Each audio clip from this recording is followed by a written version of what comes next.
Bendecidos, bienvenidos a un nuevo capítulo de la Escuela de Reino.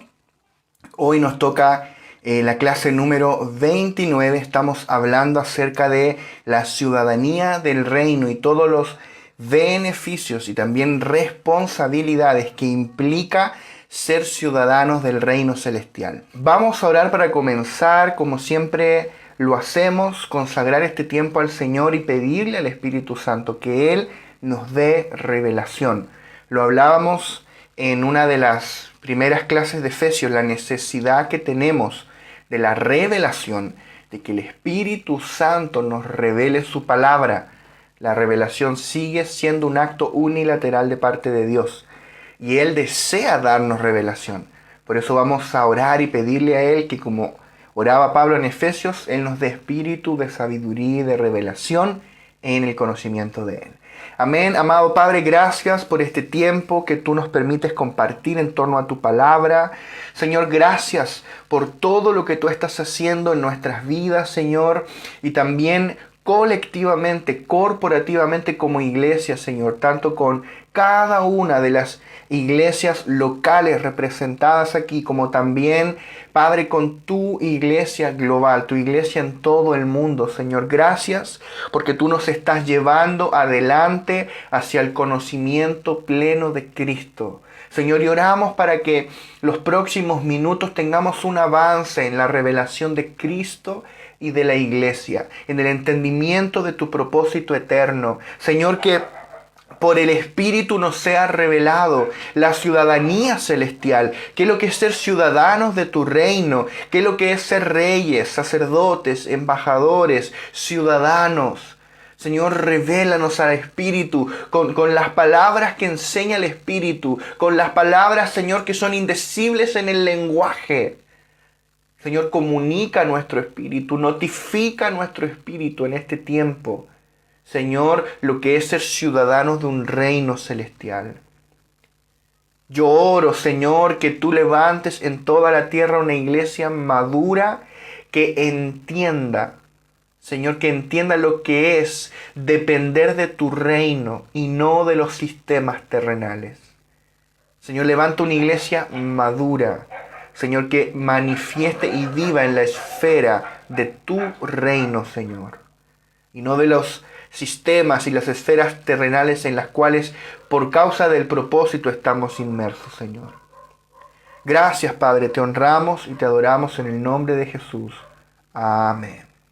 Amén. Muy bien, vamos entonces a ir a la clase de hoy. Hoy vamos a ver la clase número 29 y vamos a continuar hablando acerca de la ciudadanía del reino. Las últimas dos clases hemos estado hablando de este tema. Primero la clase 27, hablamos de qué es lo que es ser ciudadanos del reino. Y hablamos acerca de que nosotros somos ciudadanos, somos miembros de otra esfera. Fuimos trasladados, dice Colosenses, desde la potestad de las tinieblas al reino del amado Hijo.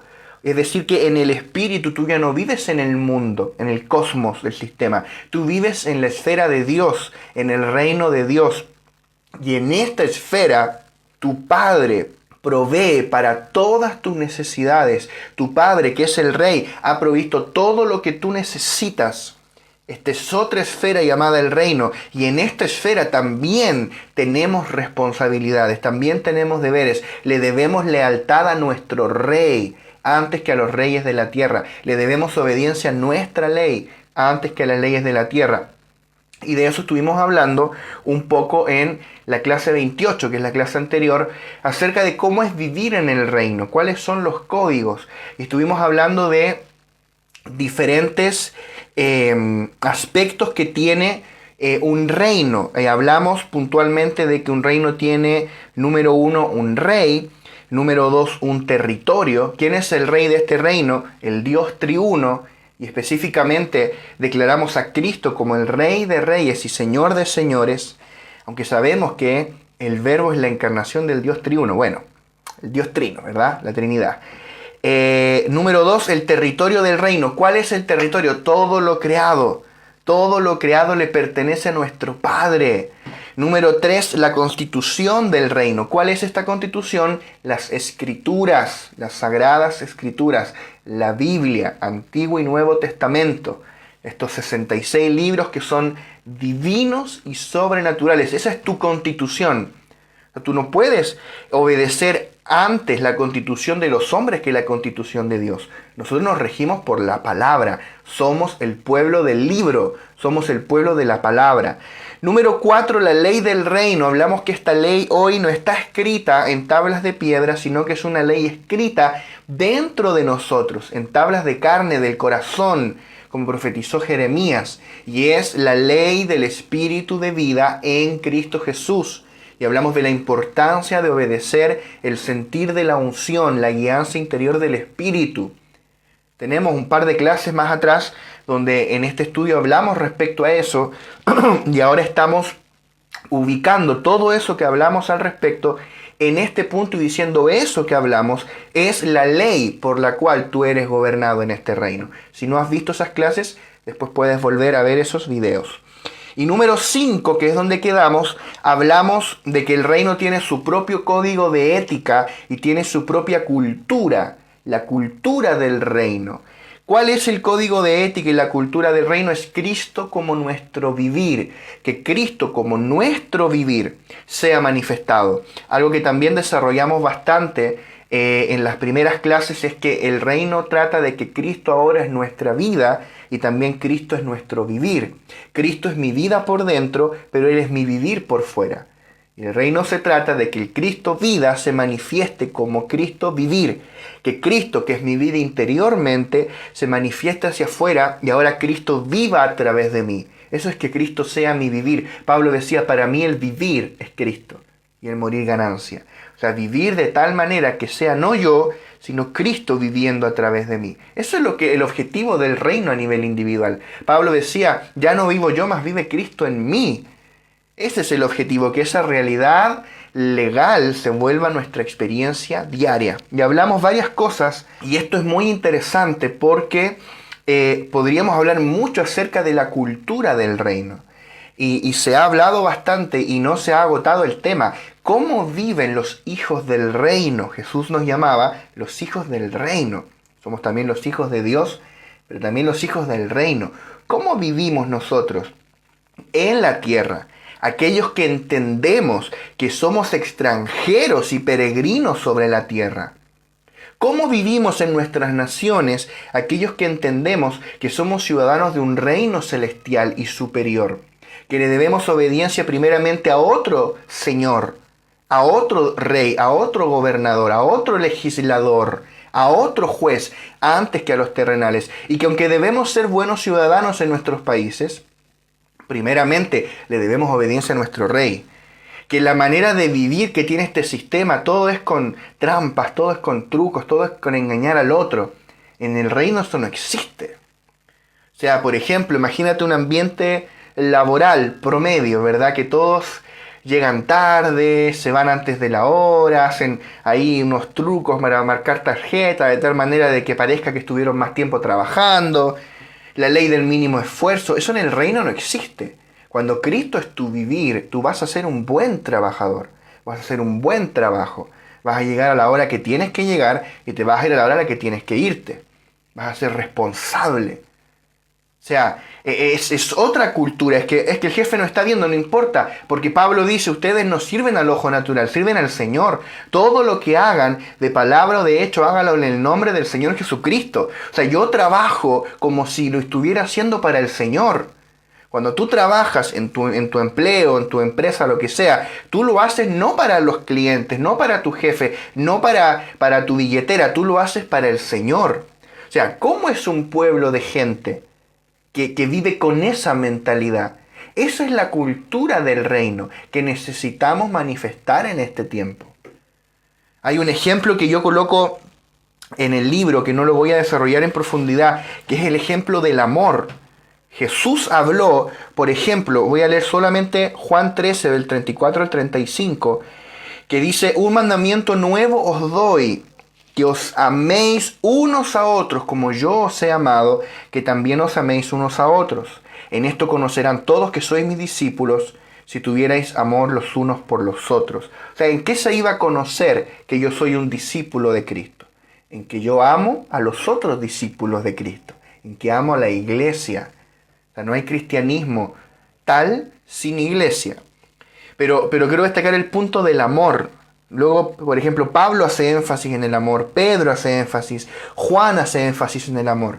O sea, una de las características centrales de nuestra cultura es que todo es hecho con amor, que el amor empapa todo lo que nosotros hacemos. El respeto, la honra. Yo recuerdo un tiempo en que estuvimos enseñando sobre la cultura de honra. En el reino tenemos una cultura de honra. Primeramente nos honramos unos a otros, también honramos a Dios, también honramos a nuestras autoridades espirituales y a nuestras autoridades naturales y terrenales. O sea, yo estoy obligado, si yo soy un hombre con una cultura de reino, una cultura de honra, yo voy a honrar, por ejemplo, al presidente del país. Obviamente no voy a obedecer una ley que vaya contrario a la palabra de Dios, pero yo no voy a estar deshonrando por deshonrar. Somos gente que honra, cultura de honra. Por ejemplo, entonces este tema es sumamente importante, da para mucho, pero quiero avanzar porque hoy quiero terminar de ver esta sección que son 8 puntos, por ende nos queda el punto 6, 7 y 8. Y son un poco largos, así que vamos a entrar en estos puntos. Y es muy interesante lo que vamos a ver hoy. Entonces, punto número 6, vamos a hablar acerca de la moneda del reino. Estamos hablando de este reino celestial. Quiero que pienses en cualquier reino o cualquier país, cualquier estado, porque hoy un reino no es la única forma en que un estado natural se puede constituir, ¿verdad? Todavía hay reinos, por ejemplo, España todavía es un reino, el Reino Unido todavía es un reino, pero por ejemplo Chile es un estado, es una república, un estado democrático, pero también tiene una moneda. Y las sociedades, por ejemplo, tribales, también tienen a veces el trueque o rápidamente desarrollan unidades de intercambio en sal, o en algún artículo valioso. O sea, más temprano que tarde todas las sociedades desarrollan una moneda, una unidad de cambio. Estaba leyendo el otro día, ustedes lo pueden ahí buscar con más detalle, de que había como una isla en Oceanía, había una isla donde vivía una tribu. Y esta tribu tenía un sistema de moneda muy similar a lo que hoy día es el Bitcoin. Muy interesante, búsquenlo. Así como anexo, como un dato curioso. Y ellos, ¿qué es lo que hacían? Tenían unas piedras enormes que eran muy poco, eran muy escasas, digamos, unas piedras gigantes que eran muy escasas, y tú eras dueño de esa piedra. Entonces, ¿qué es lo que hacían? Colocaban las piedras en el centro de la aldea, nadie las iba a mover porque eran demasiado grandes, y tú podías vender o comprar estas piedras y se ocupaba como moneda. ¿Cuál era el tema? Que todos podían contar allí cuántas monedas habían y de quién era, porque estaban en la plaza, o sea, es como el concepto de blockchain. Y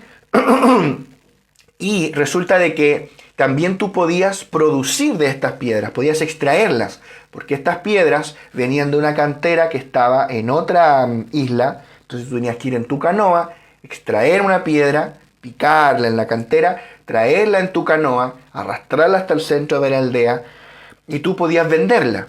Pero era difícil, es lo mismo con el Bitcoin. Tú puedes producir un Bitcoin, pero es costoso el minar Bitcoin. Entonces, pero eso es recompensado porque te pagan, ¿cierto? Entonces, hacían el paralelo con el Bitcoin, bien interesante. Y el asunto es que finalmente se destruyó esa microeconomía cuando llegaron los colonos europeos y se dieron cuenta que podían comprar cosas con esas piedras. Entonces empezaron a exportar en cantidades industriales con la tecnología industrial las piedras y reventaron la economía, la inflación se disparó. Bueno, ahí terminó la economía de esa tribu. Pero el punto es que toda organización social desarrolla un sistema de moneda. ¿Qué es lo que es una moneda? Es una unidad de transacción con la cual los ciudadanos pueden adquirir y acceder a todos los bienes existentes en el país. Es la unidad de transacción para acceder. El reino de los cielos, tiene una moneda con la cual tú puedes acceder a todos los beneficios que hay en este reino, todas las bendiciones, todas las riquezas de este reino. ¿Por qué? Porque el reino de Dios es extremadamente rico. Todas las inescrutables riquezas de Cristo están a tu disposición. ¿Cómo puedo acceder a ellas? Por medio de la moneda de este reino, que no es ni el dólar, ni el peso, ni el euro, ni la moneda que sea, es la fe. La fe es la moneda del reino. Y vamos a leer Santiago capítulo 2, verso 5. Dice: hermanos míos amados, oíd, ¿no ha elegido Dios a los pobres de este mundo para que seáis ricos en fe y herederos del reino que ha prometido a los que le aman? Quiero que notes, ricos en fe. Tú podrías decir, ¿de qué me sirve la fe? Tengo mucha fe. ¿Y de qué me sirve eso? Si estoy pobre y no tengo con qué pagar las cuentas. Es que ese es el punto. Dios te hizo rico en fe. La fe es una moneda. La fe es una riqueza. Cuando tú tienes fe, tú puedes acceder a todas las riquezas del reino.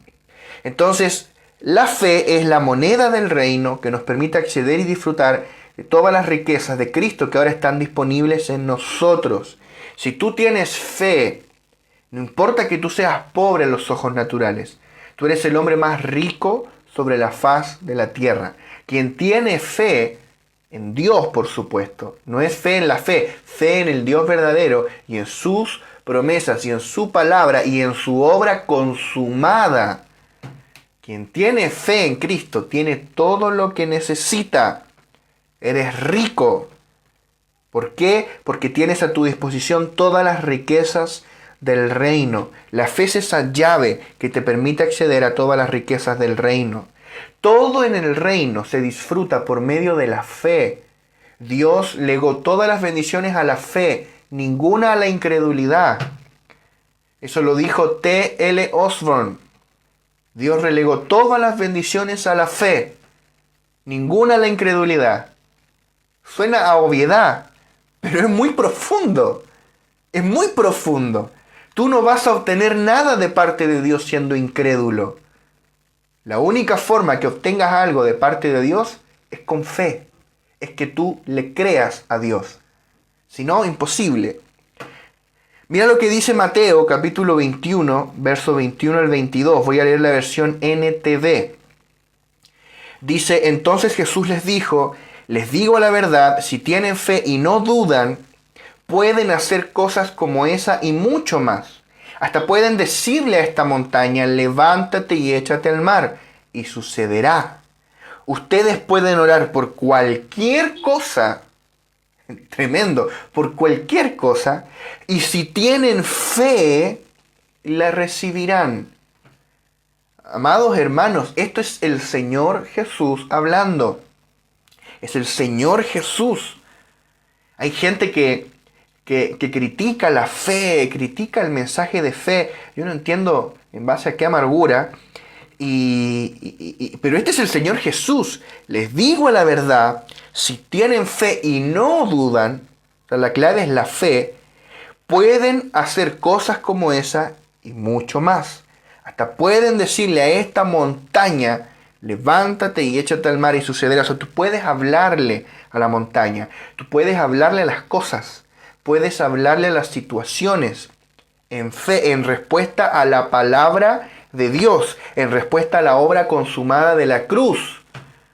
Yo supongo que le estoy hablando a gente espiritual, que tú no vas a salir mañana a hablarle a la lotería, a decir: declaro que me gano la lotería. No funciona así.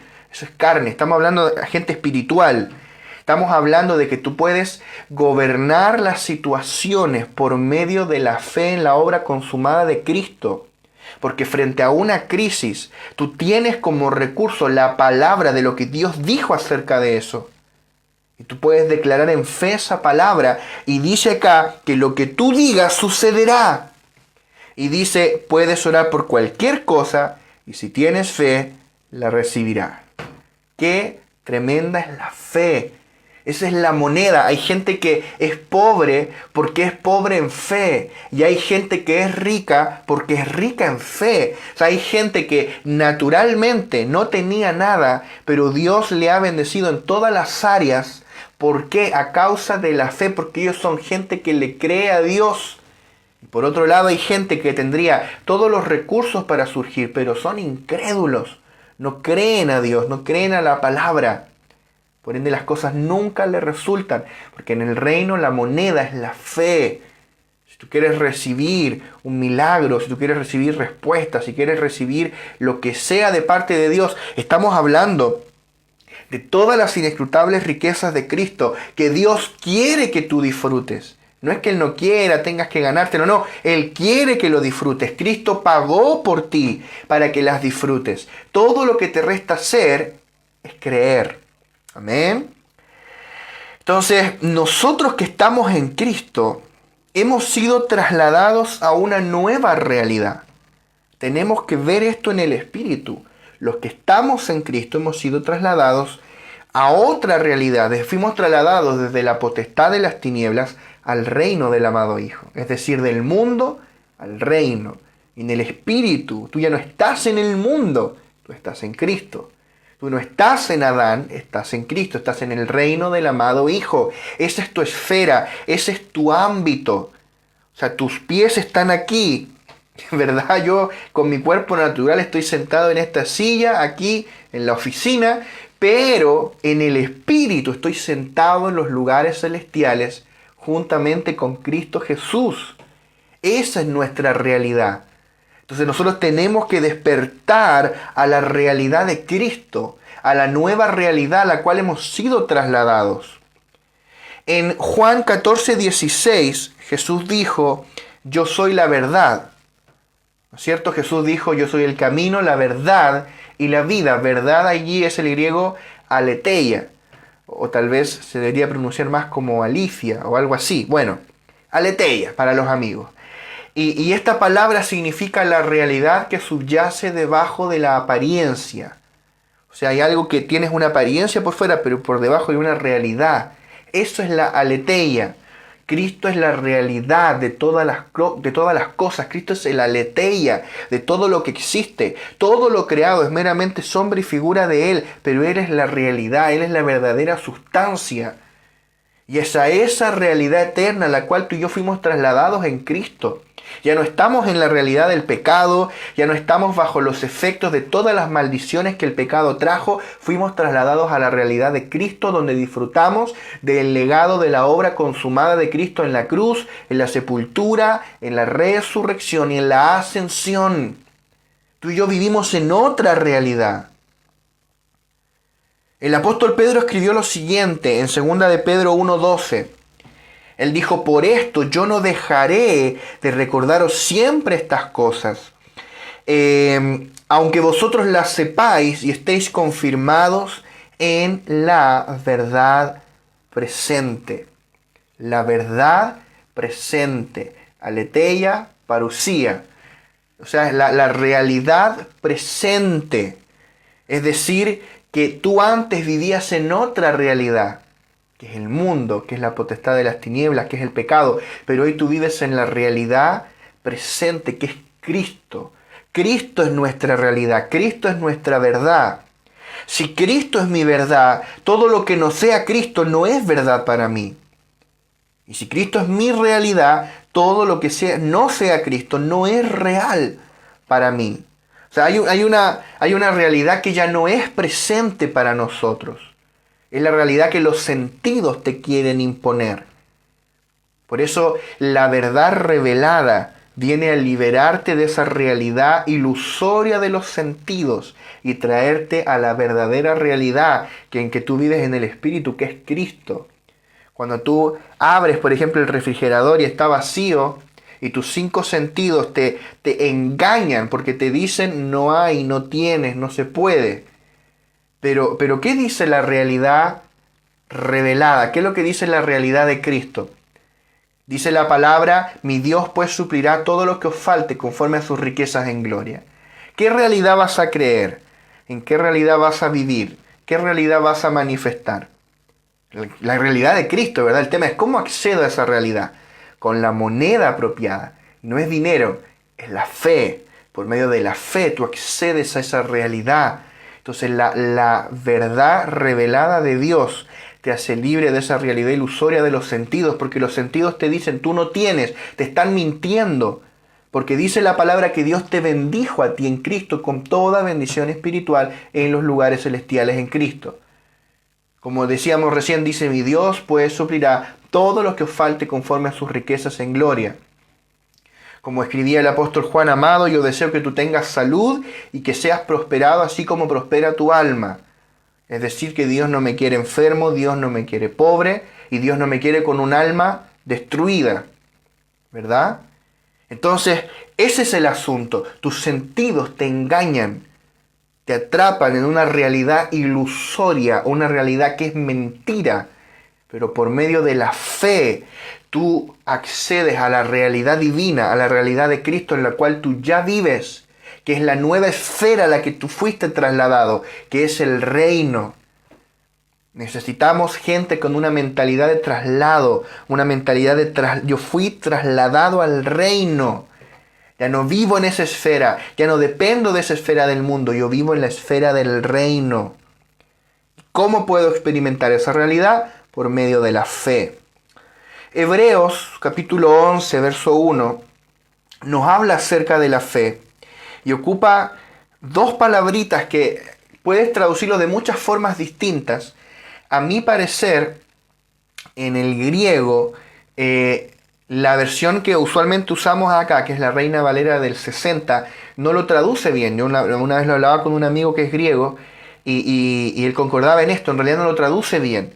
La que se adapta mejor en este versículo al griego es la versión Reina Valera de 1909, que dice, es pues la fe la sustancia de las cosas que se esperan, la demostración de las cosas que no se ven. ¿Ves? La fe es la sustancia y es la demostración. Eso es más apegado en este pasaje al griego original. La fe es la sustancia de las cosas que se esperan. Eso significa que aquello que yo estoy esperando en el mundo físico, en el espíritu, ya es una realidad. Y está hecho de una sustancia que se llama fe. O sea, la fe no es una cosa etérea, no es una cosa así subjetiva, no. Amado, yo un día aprendí esto en el Espíritu Santo me enseñó esto. La fe es una sustancia, que la tienes o no la tienes, punto. No es una cosa ambigua, etérea, ¿será que tengo fe o que no? No, tú sabes cuando tienes fe, es una sustancia. Y sabes cuando no tienes fe. Por eso había un hombre que el Señor Jesús le dijo, ¿crees? Y él le respondió, Creo, pero ayuda a mi incredulidad. O sea, él sabía que él no tenía fe, pero él le pidió fe al Señor. También los discípulos dijeron al Señor, aumentanos la fe. O sea, o tú la tienes o no la tienes. Ellos veían a Jesús haciendo milagros y decían, nosotros no tenemos fe. O sea, la fe es una sustancia. ¿Qué pasa cuando tú estás orando por algo? Yo creo que has tenido esta experiencia de estar orando por algo y de un momento a otro Dios te pone una firme sensación de que ya está hecho, de que dejes de orar por eso, de que ya está, la respuesta ya está. Entonces tú dejas de orar por eso, no se ha manifestado todavía la respuesta, pero tú ya sabes en el espíritu, fuiste notificado en tu espíritu que ya está hecho. Dios te pone esa convicción, no es una autosugerencia humana, no, es una convicción que Dios te pone. Y a partir de ahí tú ya no oras más, tú descansas, tú sabes que en el tiempo de Dios se va a manifestar la respuesta. Y ocurre, por supuesto que sí, Dios no falla, Dios no miente. ¿Cuál es el tema? Eso que tú sientes después que Dios te da la convicción que está hecho, eso es la sustancia llamada fe. Es como una convicción, es una cosa muy dentro en tu espíritu que tú no puedes explicar el por qué, pero tú sabes que es así. Sabes que Dios lo va a hacer. Es más, sabes que Dios ya lo hizo. Eso es fe. Es una sustancia. Es algo que Dios te coloca. ¿Y cuál es el fundamento de la fe? Es la palabra. Porque dice, la fe viene por el oír y el oír por la palabra de Dios. Si tú quieres que tu fe aumente, necesitas oír. ¿Qué tengo que oír? La palabra de Dios. Por eso necesitamos ser expuestos sistemáticamente a la palabra de revelación. La palabra que te revela la obra consumada de Cristo. Porque ese es el cimiento de la fe. El cimiento de la fe no es lo que yo creo que Dios puede hacer, es lo que yo creo que Dios ya hizo en la cruz de Cristo. Y por ende es mi herencia y yo lo puedo disfrutar por su gracia, gratuitamente por medio de la fe. Entonces la fe es una sustancia. En el mundo del espíritu, en el mundo espiritual, en los lugares celestiales, las cosas están hechas de fe. Es una sustancia. En el mundo físico todavía no son, pero en el mundo del espíritu ya son. Entonces cuando tú tienes fe, le estás dando sustancia, le estás dando materialidad en el mundo del espíritu, aquello que en el mundo físico todavía no es. Entonces a causa de eso, a causa de darle materialidad, eso trasciende el mundo físico y se manifiesta en el mundo físico. Y por ende todos pueden ver la respuesta, la provisión, el milagro, lo que sea que tú estabas esperando y que se manifestó, y la gente va a celebrar y va a glorificar a Dios, pero tú siempre supiste que iba a ocurrir, porque tú tenías fe, ¿verdad? Entonces la fe viene a ser, en ese punto, viene a ser la demostración de las cosas que no se ven. Aquellas cosas que no se ven, que están hechas de esta sustancia llamada fe. O sea, tú celebraste 2 veces, tú agradeciste 2 veces el milagro. El día en que Dios te dijo que ya estaba hecho y el día que se manifestó en el mundo físico. Tremendo. En cambio, la otra gente celebra una vez, pero tú celebraste 2 veces. Esa es la demostración. O sea, la fe le demuestra a los incrédulos lo que tú siempre supiste que Dios iba a hacer. Porque la fe es la demostración de las cosas que no se ven. La fe no es una presunción. Esto es importante. Fe no es una presunción. La fe es la capacidad de mirar lo eterno. La fe es la capacidad de mirar lo eterno. La fe no es una acción humana de creer. Es una medida dada por Dios para ver con tu espíritu en lo eterno, en la dimensión del espíritu, lo que Él ya tiene para nosotros. Y cuando tú ves por medio de tu espíritu lo que Dios ya tiene para ti en la realidad de Cristo, y dejas de mirar con tus ojos la realidad impuesta del sistema, eso se llama tener fe. Eso es fe, amados. Y esa fe es la moneda del reino. Ahora, podríamos quedarnos en este tema, aunque tenemos que avanzar, porque acá hay varias cosas que es importante puntualizar. Por ejemplo, hay todo un movimiento hoy peligrosísimo de nueva era. Nueva era es el nombre que tiene hoy día el espiritismo y la invocación de demonios. Básicamente las mismas religiones animistas tribales de siempre, pero ahora con una envoltura de modernidad, para que la gente moderna se lo trague. Y hay todo un movimiento de la nueva era que es muy similar a la fe, que imita la fe, pero no lo es. Y es el pensamiento positivo.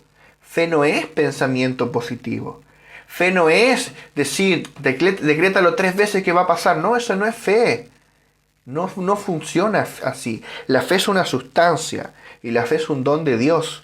Dios te da la fe y Dios a ti te dio una medida de fe. Y si tú usas esa medida de fe, esa medida va a crecer. Tu fe va a aumentar al ver la respuesta a lo que tú estabas pidiendo. Al ver que la fe funciona, la fe crece.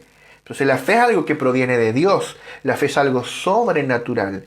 Y la fe se basa en los hechos consumados, en la obra completa de Cristo, en su muerte, sepultura y resurrección. Entonces esto no se trata de un pensamiento positivo, no es una capacidad humana de creer. Es una capacidad que tu espíritu tiene de ver lo eterno. Por eso el apóstol Pablo dice que nosotros andamos por fe y no por vista. ¿Qué es lo que es andar por vista? Es que mis ojos naturales ven. Vista es lo que ven tus ojos naturales. Fe es lo que ve tu espíritu. ¿Ves? Fe es la capacidad de mirar lo eterno con los ojos de tu espíritu. Ver en la dimensión de lo eterno qué es lo que Dios ya estableció, y como tú lo ves tan vívidamente allí, no te quedan dudas de que eso está hecho y se va a manifestar en el mundo físico. Eso es fe. sea, necesitamos una generación que deje de creer por tonteras, que deje de pedirle a Dios ganarse la lotería y que empecemos a usar nuestro espíritu, a ejercitar nuestro espíritu para mirar en lo eterno, mirar en la dimensión de lo eterno. ¿Qué es lo que está Dios haciendo para tener fe en aquello, para creer en aquello y manifestar aquello en la dimensión de lo físico? Ese es el secreto para vivir una vida en abundancia, en paz, en prosperidad, en salud, en bendición, en todos los ámbitos, en la familia, en la fe, esta clase de fe. Vamos a avanzar al punto 7, porque si no, no vamos a poder terminar hoy y quiero terminar hoy con estos 8 puntos, ¿verdad? Número 7, el sistema de bienestar del reino. El sistema de bienestar del reino. Todo país, todo estado, todo reino tiene un sistema de bienestar, tiene una forma en mayor o menor medida en que se ocupa de sus ciudadanos. Y el reino de Dios tiene un sistema de bienestar perfecto, a diferencia de los gobiernos terrenales, y abundante, que se encarga de cada uno de sus ciudadanos. Este tiene muchos elementos. Yo acá en el libro menciono 2, pero hay muchos más. Pero los 2 principales es el sistema de salud del reino y el sistema de provisión del reino. Vamos a hablar un poquito del sistema de salud. El reino tiene su propio sistema de salud, que está compuesto de la salud divina y de la sanidad divina otorgada por Cristo en la cruz. Recuerda que toda nuestra herencia en el reino se compone de la obra consumada de Cristo en la cruz, sepultura, resurrección y ascensión. Esa es la base de la fe y es la base de nuestra herencia. De hecho, hay un capítulo que vamos a ver más adelante que es la herencia redentora. Bueno, leemos, 1 de Pedro 1:24, dice, quien llevó él mismo nuestros pecados en su cuerpo sobre el madero, para que nosotros, estando muertos a los pecados, vivamos a la justicia, y por cuya herida fuisteis sanados. Por cuya herida fuisteis sanados. Quiero que notes que dice que Cristo llevó él mismo nuestros pecados, o sea, no llevaste tú tus pecados, los llevó él. ¿Para qué? Para que tú no tengas que llevarlos. Llevó él mismo nuestros pecados en su cuerpo sobre el madero, para que nosotros, estando muertos a los pecados antes, ahora vivamos a la justicia, y por cuya herida fuisteis sanados. Y acá Pedro está citando Isaías 53, versículo 4, que dice, ciertamente llevó él nuestras enfermedades y sufrió nuestros dolores. Y no pegué la cita entera acá. Deme un momento, por favor. Lo buscamos acá mismo en Isaías 53. Voy a leer el verso 4 y 5. Dice, ciertamente llevó él nuestras enfermedades y sufrió nuestros dolores, y nosotros le tuvimos por azotado, por herido de Dios y abatido. Mas él herido fue por nuestras rebeliones, molido por nuestros pecados. El castigo de nuestra paz fue sobre él, y por su llaga fuimos nosotros curados. Entonces Pedro está citando esta profecía dada por Isaías, donde Isaías dijo que el Mesías que iba a venir moriría por nuestros pecados. Él cargaría nuestros pecados y también cargaría nuestras enfermedades y nuestras dolencias. Y Pedro está citando eso y diciendo eso que Isaías anunció hacia el futuro como una profecía, en Cristo ya se cumplió. O sea, Pedro está diciendo, ustedes están del otro lado de la historia. La cruz es el eje central, antes y después de Cristo. Isaías estaba antes mirando hacia el futuro la obra de Cristo. Tú estás del otro lado mirándola hacia el pasado. Ya es una obra consumada. Por eso dice, por cuya herida fuisteis sanados. Entonces Cristo en esa cruz llevó nuestros pecados y Él también llevó nuestras enfermedades. Aquellos que creen en Cristo reciben el perdón de sus pecados. ¿Cuántos lo creen? De la misma manera, aquellos que creen en Cristo reciben la sanidad de sus enfermedades. ¿Quiénes pueden recibir el perdón de pecados? Todo aquel que cree, ¿verdad? todo aquel que cree. De la misma manera, ¿quién puede recibir sanidad de sus enfermedades? Todo aquel que cree. ¿Por qué? Porque Cristo las cargó por nosotros. El principio es que si Cristo cargó algo en la cruz por mí, es para que yo no tenga que llevarlo. Si Cristo cargó mi pecado, es para que yo no tenga que llevarlo. Si Cristo cargó mi miseria en la cruz, es para que yo no tenga que vivir en miseria. Si Cristo cargó mis dolencias, mis enfermedades, es para que yo no tenga que llevarlas. Amén. Entonces, tú puedes ver cómo la salud hoy es un negocio en el sistema del mundo, ¿verdad?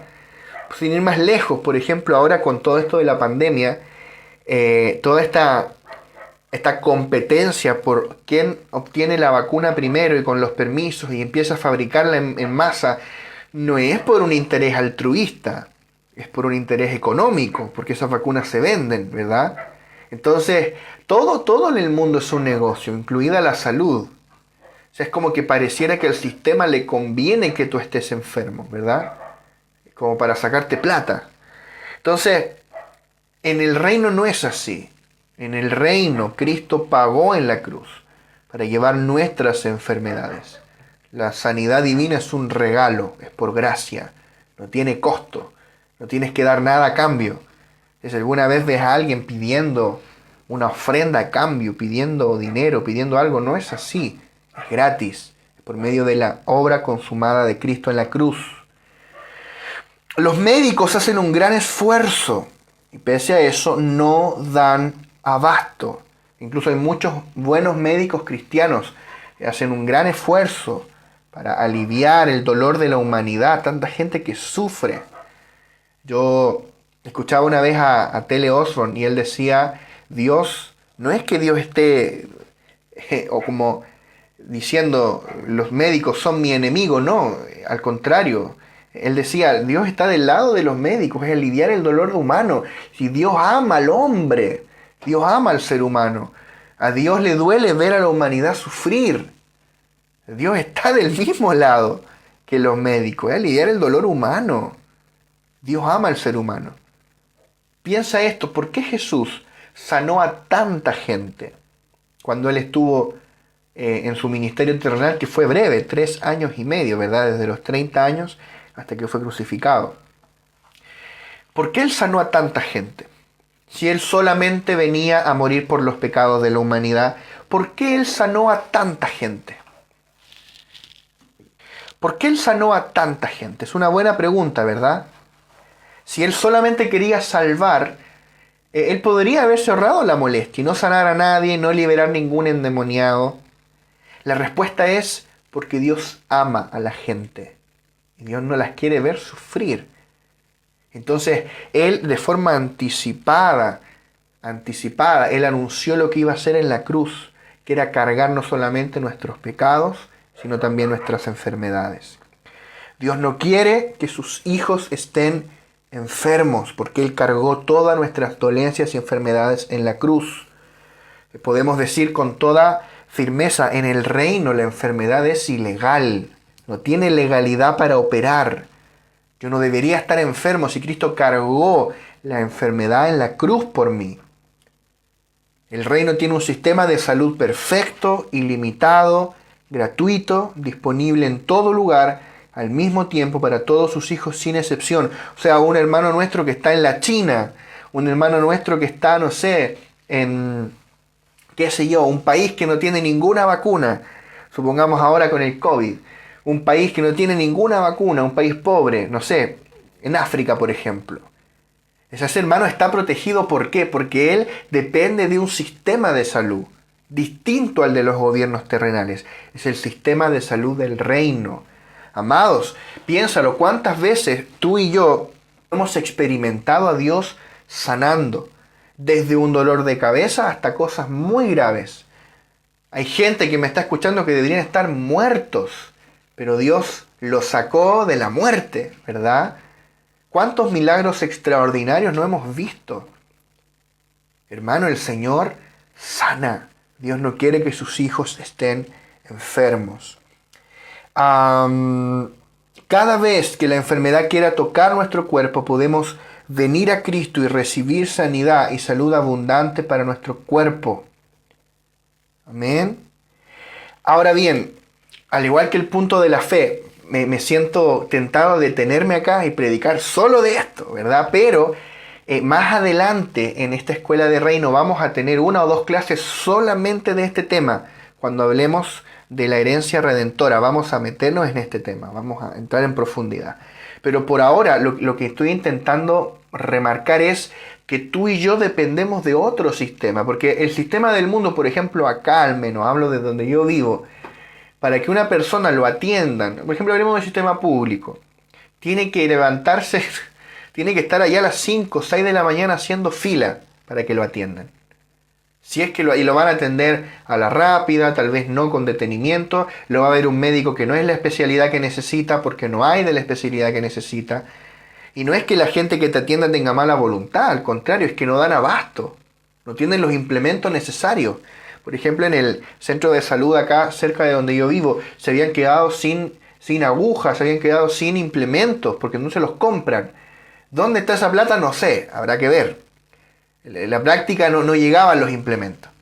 Entonces, eso es el sistema del mundo, donde tú vas a un hospital por una urgencia y te puedes pasar el día entero y capaz no te atienden, no porque no te quieran atender. Tenemos hermanos que trabajan en los hospitales, es porque no dan abasto, porque el sistema no funciona, amado. El problema es que el sistema no va a funcionar nunca hasta que Cristo venga y establezca su reino sobre la tierra. Hasta ese día no va a funcionar. O sea, la solución es que tú dejes de depender del sistema de este mundo y empieces a depender del reino, que empieces a depender del sistema celestial al cual fuiste trasladado. Porque ese sistema, ese reino, tiene su propio sistema de salud y tiene su propio sistema de provisión, que es el otro punto que tenemos acá. O sea, el reino tiene su propio sistema de bienestar.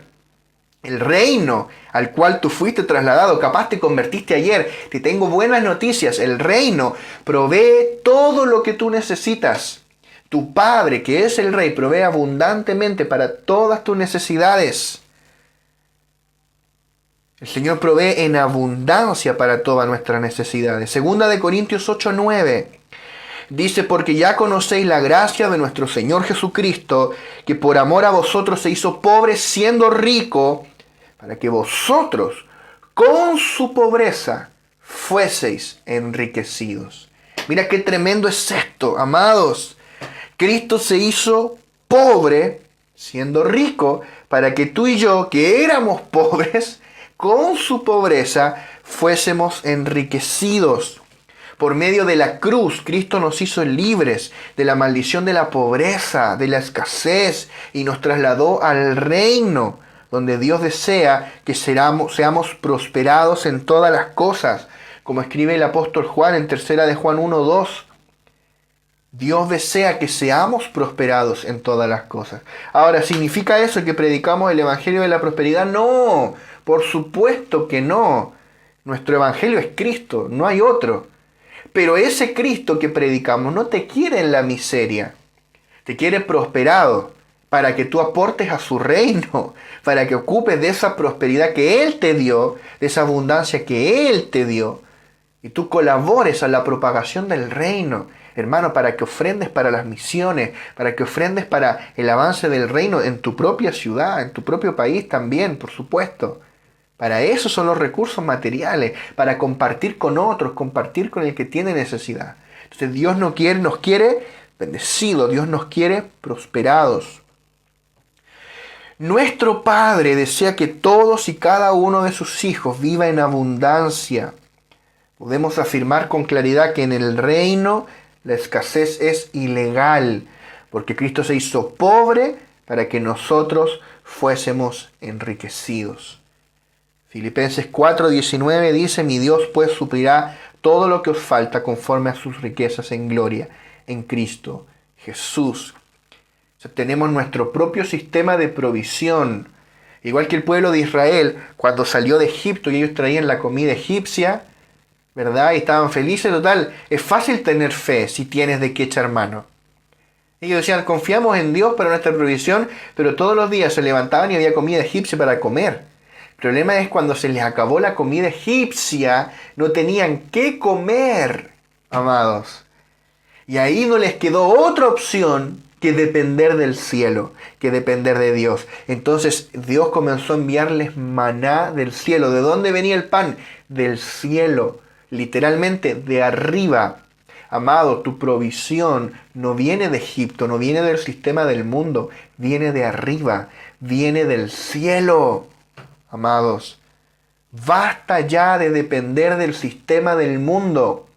Basta ya de depender de gobiernos humanos. Basta ya de andar pidiéndoles limón a los gobiernos terrenales para que nos construyan edificios para las iglesias. ¿Acaso tú no vives en otra esfera? ¿Acaso no vivimos en la esfera del reino? ¿Cómo vamos a andar mendigándole al gobierno de turno? El gobierno de izquierda, después al de derecha, después al de izquierda de nuevo, después al de derecha. ¡Qué patético! ¡Qué patético! La iglesia no puede depender del sistema. Tenemos nuestro propio sistema de provisión. Tú no dependes de las ayudas que pueda entregar un gobierno. Tú no dependes de las oportunidades de trabajo que pueda crear un gobierno. Tú dependes del cielo. Tú portas una capacidad creativa sobrenatural porque el Creador vive dentro de ti. Tú puedes emprender cuando todos están quebrando.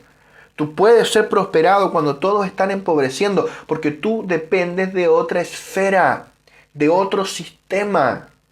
Amados, estamos en tiempos en que es menester, es necesario que la iglesia manifieste de qué esfera estamos dependiendo, en qué esfera vivimos, de qué sistema dependemos.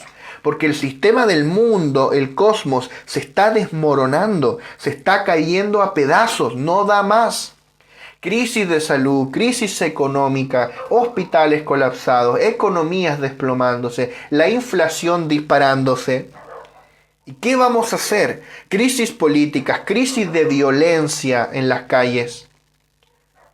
¿Qué vamos a hacer?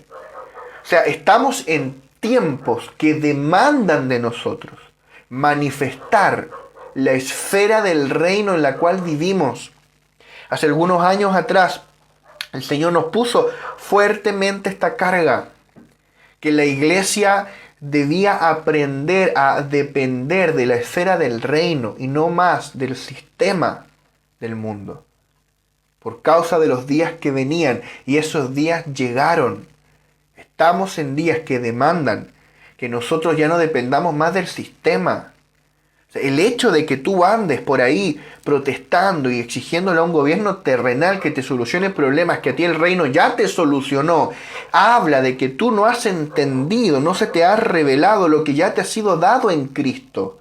¿Cómo tú sigues esperando de un gobierno terrenal algo que no te puede dar? Tú tienes que aprender a recibir de tu gobierno celestial lo que ya te ha sido dado. Vas a dejar de pedirle a gobiernos terrenales lo que no pueden hacer. No son capaces, amados. No en esta era. No en esta era. O sea, basta ya de depender del sistema. Basta de depender del dinero del mundo. Tu Padre es el que te provee. Tu Padre es el que te sustenta. ¿Cuántos hermanos pueden dar testimonio que han quedado sin trabajo y Dios los sustentó igual, incluso más? ¿Cuántos pueden dar testimonio que abrieron un negocio por pura gracia divina? Fue el Señor, ¿verdad? Amados, es el Señor. Tú y yo dependemos de otra esfera, dependemos de otro sistema. Necesitamos en todas estas cosas ser libres de la realidad impuesta de los sentidos, de la mentira del sistema. El diablo te miente todos los días. Tenemos que aprender a depender del reino.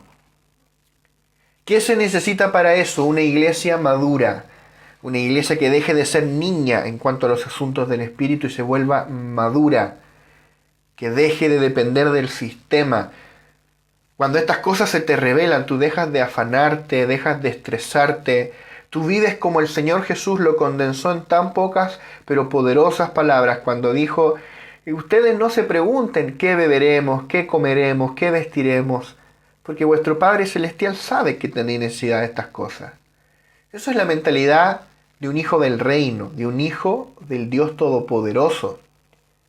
Que tú ya no te afanas porque ¿qué voy a comer mañana? No sé. ¿Qué beberemos? No sé. ¿Qué vestiremos? No sé. Pero yo sé una sola cosa, que mi Padre sabe lo que yo necesito. Y mi Padre me legó como una herencia todas las cosas que yo necesito y mucho más de lo que yo pueda llegar a necesitar. Son parte de las riquezas de Cristo. Provisión en cuanto a todo lo celestial y también en cuanto a todo lo terrenal. Dios reunió en Cristo todas las cosas en los cielos, pero también todas las cosas en la tierra. Amados, se nos tiene que revelar esto nuevamente. Repito lo mismo, me siento tentado a quedarme aquí, no terminar el último punto, aunque lo vamos a mencionar, aunque sea brevemente. Pero es que esto es clave, amado. Necesitamos una iglesia en nuestra ciudad, en nuestra nación, en Latinoamérica, en las naciones de la tierra. Una iglesia madura que deje de depender del sistema del mundo y empiece a depender del reino. Es una urgencia. ¿Sabes por qué? Porque vienen días peores. No quiero ser profeta de calamidades, pero vienen días peores. Porque está profetizado por la Escritura. Tinieblas cubrirán la tierra. Sin embargo, ¿qué dice la palabra? Pero sobre ti amanecerá Jehová y sobre ti será vista su gloria. O sea, el sistema va a ir de mal en peor. Los próximos años el sistema va a empeorar. Las crisis se van a encrudecer. Pero si nosotros dependemos del sistema del reino, vamos a ir de gloria en gloria. La gente se va a preguntar, ¿cómo lo hacen? ¿Cómo lo haces? Y va a ser tan fácil predicar el Evangelio. Tú vas a decir, es que es el Señor. Y tú también lo puedes disfrutar. ¿Cómo? Es gratis. Solo tienes que recibirlo, rendirte a Él como tu único Señor y tu único Salvador. Vamos a ver el punto 8 y final, aunque sea brevemente, y es el ejército del reino. El ejército del reino. Todo reino y todo estado posee un ejército encargado de asegurar su territorio y de proteger a sus ciudadanos. ¿Verdad? Por ejemplo, Chile tiene un ejército. Argentina, Brasil, todos los países, todos los reinos. En el reino de los cielos, Dios también tiene un ejército. Y es un ejército compuesto por ángeles. Ángeles que están a su disposición y al servicio de los hijos de Dios. Salmo 103, 19 dice, bendecid a Jehová, vosotros sus ángeles poderosos en fortaleza que ejecutáis su palabra, obedeciendo a la voz de su precepto. Bendecid a Jehová vosotros todos sus ejércitos. ¿Ves? Ejércitos. Ministros suyos que hacéis su voluntad. Es decir, que Dios tiene un ejército compuesto de ángeles. Y estos ángeles ejecutan las órdenes de Dios, los fallos, las decisiones de Dios. Obedeciendo a su mandato. Incluso a veces Dios los usa como mensajeros. Por ejemplo, el ángel Gabriel, que fue a anunciarle a María que iba a tener a Jesús, o que fue a hablar con Daniel, o muchos otros ángeles mensajeros que tú puedes ver a lo largo de toda la Escritura, ¿verdad? Además, los ángeles están dedicados a proteger y servir a los santos, o sea, a ti y a mí. Dice la palabra en Salmo 34:7, el ángel de Jehová acampa alrededor de los que le temen y los defiende. Y los defiende. O sea, si tú eres un hijo de Dios y un ciudadano del reino, los ángeles de Dios acampan alrededor de ti. Yo no sé si tú estás consciente de esto, amado hermano, pero en este mismo instante hay ángeles acampando en tu casa. Puede que ni siquiera toda tu familia sea cristiana, no importa, pero si hay un hijo de Dios allí, hay ángeles acampando en ese lugar. Hay ángeles ahora mismo acá, en esta oficina, en mi hogar. Tal vez yo no los veo, o tú no los ves, o tal vez no siempre los vemos, pero allí están. Amén. Están acampando alrededor de los hijos de Dios y nos defienden. Hermano, qué glorioso, hay un ejército. Ahora mismo, fuera acá de mi casa, hay un ejército de ángeles protegiéndonos. Tú eres un rey y un sacerdote en este reino. Y todos los ejércitos del reino están a tu disposición. Dime si no es glorioso. Dime si no es más gracia de la que podemos tolerar.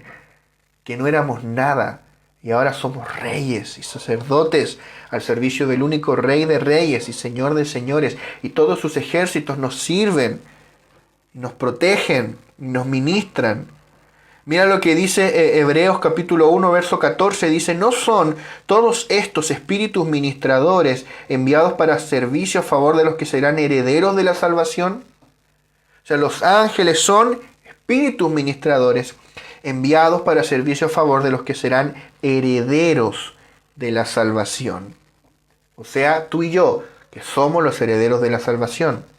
Salmo 91, 10 y 12, 10 al 12 dice, no te sobrevendrá mal ni plaga tocará tu morada, pues a sus ángeles mandará acerca de ti, que te guarden en todos tus caminos, en las manos te llevarán, para que tu pie no tropiece en piedra. Amado, esto es sobrenatural. Sobrenatural. Yo no sé si alguna vez has visto un ángel. Si nunca lo has visto, pídele al Señor, Señor, muéstrame tus ángeles acampando alrededor de mi casa, alrededor de mí. Y los ángeles están allí, amados. Muchos hermanos han visto ángeles. Es tremendo, hermano. Estamos hablando de una realidad espiritual real. Esto es real. El mundo espiritual es más real que la dimensión física, amados. A mí me pasa que muchas veces percibo los ángeles. Otras incluso los veo. Pero no siempre los veo, pero muchas veces los percibo.